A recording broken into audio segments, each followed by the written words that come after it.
नरेंद्र मोदी 17 सितंबर 1950 को गुजरात के एक छोटे से शहर वदनागढ़ में पैदा हुए। उनकी शुरुआत निहायत ही गुर्बत में हुई, जहां वो अपने वालिद के साथ रेलवे स्टेशन पर चाय बेचते थे। दोस्तों, सिर्फ 18 साल की उम्र में उन्होंने आरएसएस ज्वाइन की, जो उनकी हिंदुत्व आइडियोलॉजी की बुनियाद थी। उन्होंने जवानी में अपना घर छोड़ दिया और भारत बाहर का सफ़र किया, जो उनके मुताबिक उनका एक रूहानी सफ़र था। इन सालों में उनकी शख्सियत एक सख्त गैर के तौर पर उभरी।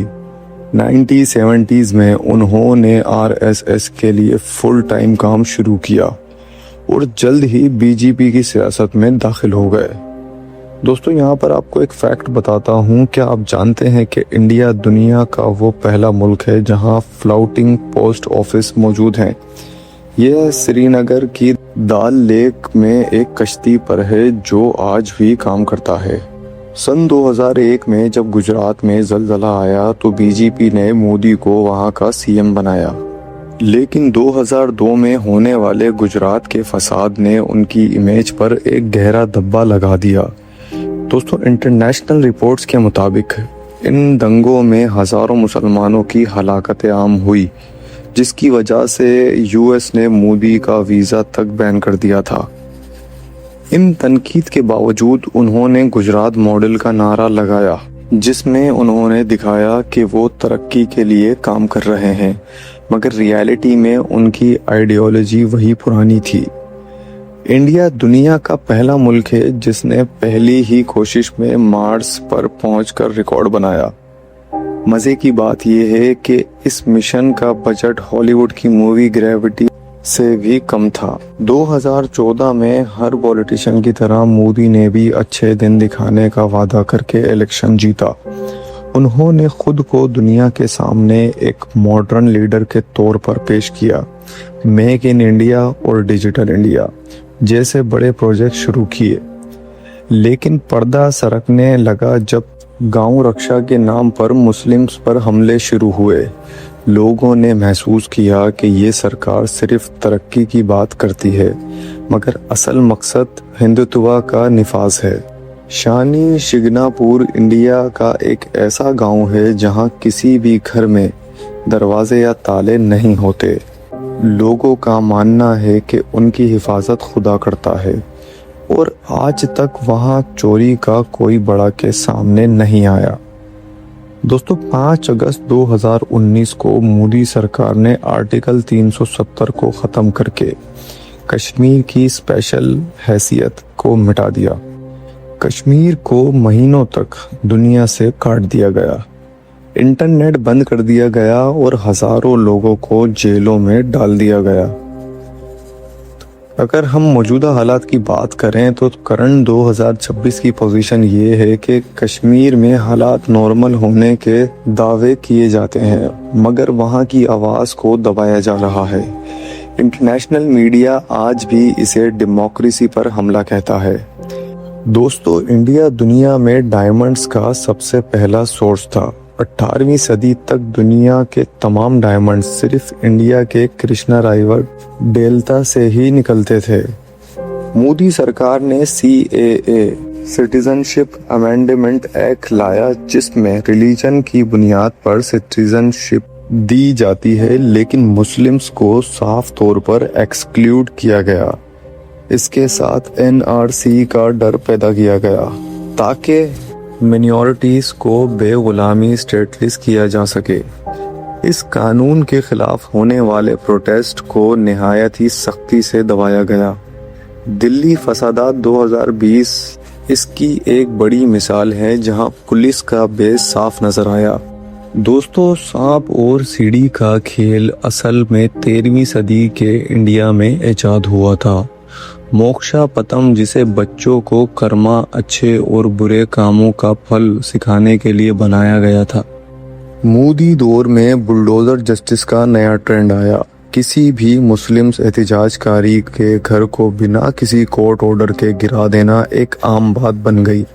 2024 और 25 के दरमियान उत्तर प्रदेश और दूसरी स्टेट्स में हजारों घरों को मलबे का ढेर बना दिया गया था।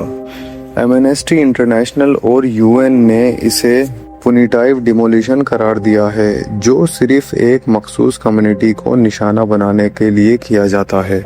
दोस्तों, इंडिया में दुनिया का सबसे बड़ा वेजिटेरियन पॉपुलेशन रहता है, तकरीबन 38%। मगर पैराडॉक्स ये भी है कि इंडिया दुनिया के सबसे बड़े बीफ एक्सपोर्टर्स में से एक भी है। दोस्तों, अप्रैल 2026 में इंडिया खुद को एक एक्टिव शेपर्ड के तौर पर पेश कर रहा है। बांग्लादेश, श्रीलंका और नेपाल में इंडिया के असर बढ़ रहे हैं। चाइना के साथ बॉर्डर टेंशन बरकरार है, लेकिन मोदी सरकार दुनिया को दिखा रही है कि इंडिया एक सुपर पावर बन चुका है। दोस्तों, एक तरफ इंडिया G20 और ब्रिक्स में लीडर बनता है, मगर दूसरी तरफ यूएस स्टेट डिपार्टमेंट की रिपोर्ट्स इंडिया को रिलीजन फ्रीडम के हवाले से कंट्री ऑफ पर्टिकुलर कंसर्न की लिस्ट में डालती है। दोस्तों, इंडिया में एक ऐसा गांव भी है जिसका नाम है केरला, जहां दुनिया में सबसे ज्यादा जुड़वा बच्चे पैदा होते हैं। साइंटिस्ट आज तक इसका राज नहीं समझ सके। दोस्तों, अब आता है सबसे बड़ा सवाल, क्या मोदी का इंडिया वाकई विश्व गुरु वर्ल्ड लीडर बन रहा है? मोदी ने इंफ्रास्ट्रक्चर और टेक्नोलॉजी में तो काम किया, मगर उन्होंने इंडिया के सेकुलर फैब्रिक को फाड़ कर रख दिया। दोस्तों, हकीकत ये है कि आज का इंडिया एक ऐसी राह पर है जहां माइनॉरिटी को डरा कर रखा जाता है। तारीख गवाह है कि जिस मुल्क में इंसाफ ना हो उसकी तरक्की ज्यादा देर तक नहीं टिकती। इंडिया दुनिया की दूसरी सबसे बड़ी इंग्लिश स्पीकिंग पॉपुलेशन वाली एक कंट्री बन चुकी है। दोस्तों, यही वजह है कि ग्लोबल आईटी सेक्टर में इंडिया का बड़ा होल्ड है। दोस्तों, मोदी सरकार का दावा है कि इंडिया दुनिया की 5वीं बड़ी इकोनॉमी बन चुका है और जल्द ही तीसरी पोजीशन पर होगा। गति, शक्ति और मैसिव इंफ्रास्ट्रक्चर प्रोजेक्ट्स, हाईवे और एयरपोर्ट से मुल्क की शक्ल बदल गई है। लेकिन इस तरक्की के पीछे एक गहरा तजाद है। 2026 में वेल्थ इनक्वालिटी, अमीरी और गरीबी का फर्क अपने उरूज पर है। दोस्तों, रिपोर्ट्स के मुताबिक इंडिया की 40% से ज्यादा दौलत सिर्फ टॉप 1% लोगों के पास है।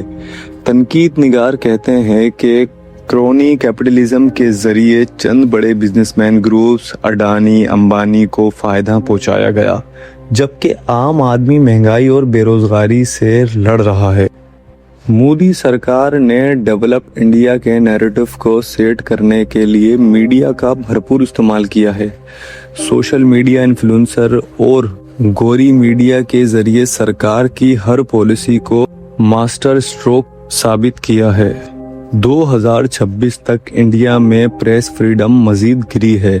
दोस्तों, वर्ल्ड प्रेस फ्रीडम इंडेक्स में इंडिया का शुमार उन ममालिक में होता है जहां जर्नलिस्ट पर दबाव और एफआईआर्स एक आम बात है। पेगासुस जैसे सर्वलाइज सॉफ्टवेयर के जरिए अपोजिशन और एक्टिविटीज के जासूसी के इल्जाम ने डेमोक्रेसी के 4th पिलर को कमजोर कर दिया है। दोस्तों, आजाद आवाजों को एंटी नेशनल कहकर चुप कराना इस दौर की सबसे बड़ी हकीकत बन चुकी है। तो दोस्तों, ये थी नरेंद्र मोदी की 2026 की इंडिया की वो तस्वीर जिसके 2 रुख हैं। एक तरफ चमकती हुई हाईवे लाइंस, डिजिटल करेंसी और दुनिया की तीसरी बड़ी इकोनॉमी बनने का ख्वाब है, लेकिन दूसरी तरफ एक बिखरता हुआ सेकुलर ढांचा, माइनॉरिटी का डर और बुलडोजर जो सिर्फ घर नहीं बल्कि जमहूरियत की बुनियादें तक हिला देता है। दोस्तों, सवाल ये नहीं है कि इंडिया तरक्की कर रहा है या नहीं कर रहा है, सवाल ये है कि इस तरक्की की कीमत क्या दी जा रही है। क्या एक मजबूत मुल्क वही होता है जिसकी सरहदें महफूज हों, या फिर वो होता है जिसके अंदर रहने वाले हर शहरी, चाहे वो किसी भी मजहब से हो, खुद को महफूज महसूस करे। दोस्तों, आज भारत एक ऐसे मोड़ पर खड़ा है जहां से रास्ता विश्व गुरु की तरफ जाता है या फिर तानाशाही की तरफ। इसका फैसला वक्त करेगा, मगर आप क्या सोचते हैं? क्या मोदी सरकार की सख्त पॉलिसीज इंडिया को सुपर पावर बनाएंगी, या फिर ये हिंदुत्व की सियासत इंडिया के पुरअमन मुस्तकबिल को खतरे में डाल रही है? अपनी कीमती राय का इज़हार नीचे कमेंट सेक्शन में जरूर दीजिएगा। आप इस न्यू इंडिया को किस नज़र से देखते हैं। अगर वीडियो अच्छी लगी हो तो चैनल को सब्सक्राइब कर लें, और अगर आप मेरी हौसला अफजाई करना चाहते हैं तो वीडियो को लाइक एंड शेयर ज़रूर कीजिएगा।